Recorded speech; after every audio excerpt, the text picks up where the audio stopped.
What if I told you that beneath African soil lies a treasure worth hundreds of billions of dollars? A treasure that has built empires, started wars, created millennia, and continues to shape the global economy today. That treasure is gold. Every year, thousands of kilograms of gold are extracted from African mines and shipped to markets around the world. It becomes jewelry in Dubai, gold bars in Switzerland, electronic components in Asia, and invested assets stored in bank vaults across the globe. Yet here is the mystery. If Africa produces so much gold, why are many of the communities living beside these mines still struggling? Where does all the world go? Who really profits from Africa's gold? And could this precious metal become the key to Africa's economic transformation? Today, we are uncovering the untold business story of Africa's gold industry. This is a story of opportunity, power, and one of the world's most valuable resources. Long before modern corporations existed, Africa was already famous for gold. Centuries ago, traders crossed the Sahara Desert, carrying caravans loaded with swords in one direction and returning with gold in the other. Gold from West Africa reached Europe, North Africa, and the Middle East. It helped build powerful kingdoms and connected Africa to global trade networks. For generations, gold represented wealth, influence, and prosperity. Even today, that legacy continues beneath the continent's surface. Modern geological surveys have identified expensive gold deposits across several African countries, from Ghana to Mali to Tanzania and South Africa. Gold remains one of the African's most valuable natural resources. But unlike centuries ago, today's gold business is far more complex. Mining gold isn't a matter of luck.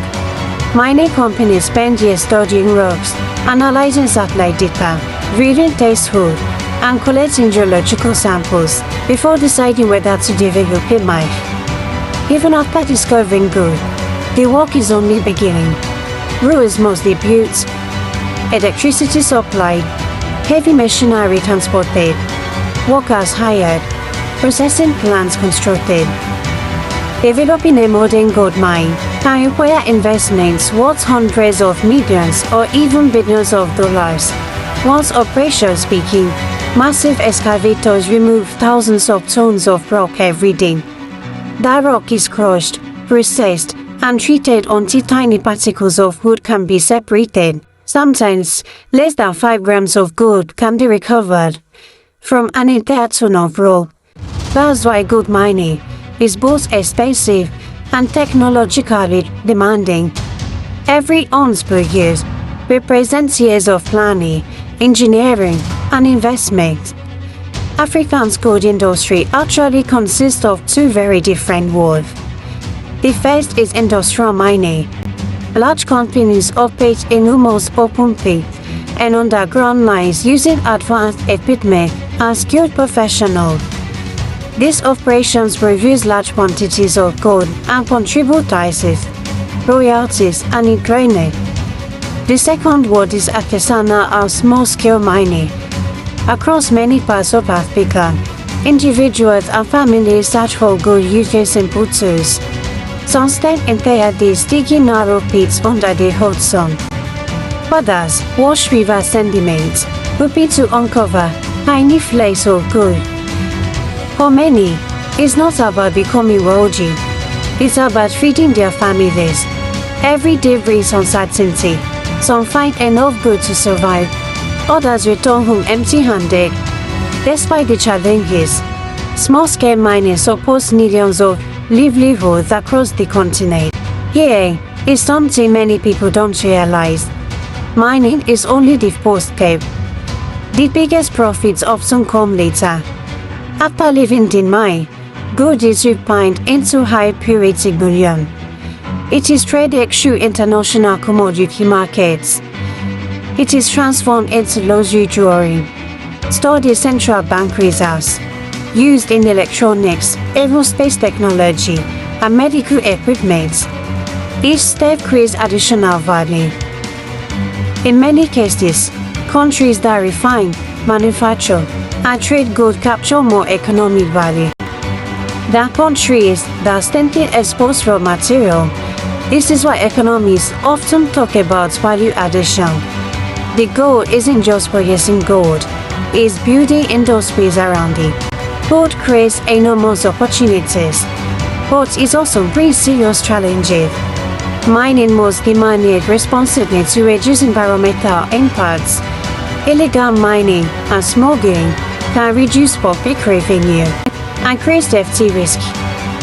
Communities often expect mining to bring jobs, schools, healthcare, and infrastructure. Meeting those expectations requires effective planning, transparency, and long-term investments. Another challenge is price volatility. Gold prices rise and fall, depending on global economic conditions. That needs careful financial management, especially imports for countries that rely heavily on mineral exports. Imagine an Africa where more gold is refined locally, where jewelry factories create products for international markets, where engineers design mining equipment, where local businesses provide transportation, technology, financial services, and manufacturing. Instead of exporting mostly raw materials, more value could be created closer to home. That vision requires investment in education, infrastructure, technology, and strong institutions. But many believe the opportunity is real. The future of Africa's gold industry may depend not only on how much gold is mined, but on how much value stays within the continent. Africa's gold story isn't just about what's buried beneath the ground. It's about choices, the choices governments make, the choices businesses make, and the choices that determine whether natural resources become lasting prosperity. Gold has already changed the course of history. Now, it could help shape Africa's future. The real treasure isn't only the metal hidden underground. It's the ability to transform that resource into jobs, industries, innovation, and sustainable economic growth. Thank you for watching. If you enjoyed this documentary, don't forget to like this video, subscribe to this channel, and turn on notifications for your Untold African business stories. And now, I would like to hear from you. Do you think African countries should focus more on exporting raw gold? Or should they invest in refining and manufacturing to capture more value at home? Share your thoughts in the comments below. Until next time, stay curious and keep exploring Africa's untold business story.